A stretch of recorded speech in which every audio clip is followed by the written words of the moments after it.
ವರ್ಷದ ಮಕ್ಕಳಿಗೆ ಬಯೋಮೆಟ್ರಿಕ್ ಅನ್ನ ಕಡ್ಡಾಯ ಮಾಡಲಾಗ್ತಾ ಇದೆ ಕೇಂದ್ರ ಸರ್ಕಾರದಿಂದ. ಬಯೋಮೆಟ್ರಿಕ್ ನೀಡದೇ ಇದ್ರೆ ಆಧಾರ್ ಕಾರ್ಡ್ ಅನ್ನ ರದ್ದು ಮಾಡಲಾಗುತ್ತೆ ಅಂತ ಹೇಳಿ ಕೇಂದ್ರ ಹೇಳ್ತಾ ಇದೆ. 7 ವರ್ಷ ತುಂಬಿದ ಮಕ್ಕಳ ಬಯೋಮೆಟ್ರಿಕ್ ಅನ್ನ ಮಾಡಿಸಬೇಕು. ಈಗಾಗಲೇ ರಿಮೈಂಡರ್ ಮೆಸೇಜ್ ಅನ್ನ ಕೂಡ ಕಳುಹಿಸಲಾಗ್ತಾ ಇದೆ ಪೇರೆಂಟ್ಸ್ಗಳಿಗೆ. ವಿಶಿಷ್ಟ ಗುರುತಿನ ಪ್ರಾಧಿಕಾರ ಮೆಸೇಜ್ ಅನ್ನ ಈಗಾಗಲೇ ಕೇಂದ್ರ ಕಳಿಸಿದೆ.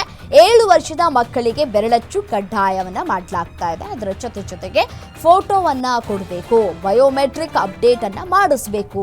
ಬಯೋಮೆಟ್ರಿಕ್ ಡೇಟಾ ನಿಖರತೆ, ವಿಶ್ವಾಸಾರ್ಹತೆ ಕಾಪಾಡುವುದಕ್ಕೆ ಈ ಒಂದು ಕ್ರಮವನ್ನ ತೆಗೆದುಕೊಳ್ಳಲಾಗ್ತಾ ಇದೆ. ನೋಡಿ, 5 ರಿಂದ 7 ವರ್ಷದ ಮಕ್ಕಳ ಬಯೋಮೆಟ್ರಿಕ್ ಅಪ್ಡೇಟ್ ಉಚಿತವಾಗಿರುತ್ತೆ.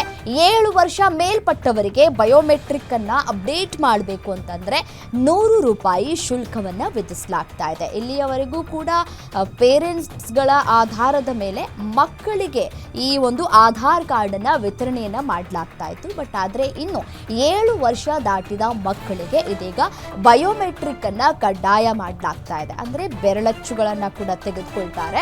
ಮಕ್ಕಳ ಬೆರಳಚ್ಚುಗಳನ್ನ ತೆಗೆದುಕೊಂಡು ಆ ನಂತರ ಅವರಿಗೆ ಈ ಕಣ್ಣಿನ ಈ ಒಂದು ಫೋಟೋವನ್ನ ತೆಗೆದುಕೊಳ್ತಾ ಇದ್ರಲ್ಲ, ಅದನ್ನು ಕೂಡ ಇದೀಗ ಮಾಡಿಸಲಾಗುತ್ತೆ. 7 ವರ್ಷ ಮೇಲ್ಪಟ್ಟವರಿಗೆ ಈ ಒಂದು ಆಧಾರ್ ಕಾರ್ಡ್ ಅನ್ನ ಮಾಡಿಸ್ಬೇಕು, ಬಯೋಮೆಟ್ರಿಕ್ ಅನ್ನ ಮಾಡಿಸ್ಬೇಕು ಅಂತ ಹೇಳಿ ಕೇಂದ್ರ ಇದೀಗ ಮೆಸೇಜ್ಗಳನ್ನ ಕಳುಹಿಸ್ತಾ ಇದೆ. ಅಂದ್ರೆ ಪೇರೆಂಟ್ಸ್ಗಳಿಗೆ ನಂಬರ್ಗಳಿಗೆ ಈಗಾಗಲೇ ಮೆಸೇಜ್ಗಳನ್ನ ಕೂಡ ಮಾಡಲಾಗ್ತಾ ಇದೆ. ನೋಡಿ, ನಾವೆಲ್ಲರೂ ಕೂಡ ಈಗಾಗಲೇ ಬೆರಳಚ್ಚುಗಳನ್ನ ಕೊಟ್ಟಿದ್ದೇವೆ.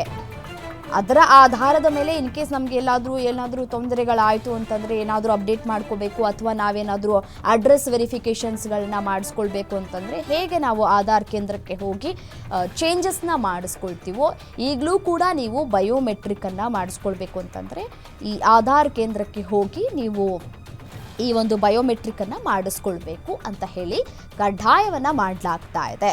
ಬಟ್ ಆದರೆ ಟೈಮ್ ಲಿಮಿಟ್ಸನ್ನು ಕೊಟ್ಟಿಲ್ಲ. ಅಂದರೆ ಇಲ್ಲಿಯವರೆಗೂ ಅಂತ ಏನು ಟೈಮ್ ಲಿಮಿಟ್ ಕೊಟ್ಟಿಲ್ಲ, ಅಥವಾ ಈ ಡೇಟ್ವರೆಗೂ ಅಂತ ಹೇಳಿ ಎಲ್ಲಿಯೂ ಕೂಡ ಟೈಮ್ ಲಿಮಿಟನ್ನು ಕೊಟ್ಟಿಲ್ಲ. ಬಟ್ ಆದರೆ ಎಷ್ಟು ಬೇಗ ಸಾಧ್ಯವಾಗುತ್ತೋ ಅಷ್ಟು ಬೇಗ ಮಾಡಿಸ್ಕೊಳ್ಳಿ ಬಯೋಮೆಟ್ರಿಕ್ ಅಂತ ಕೂಡ ಹೇಳ್ತಾ ಇದೆ.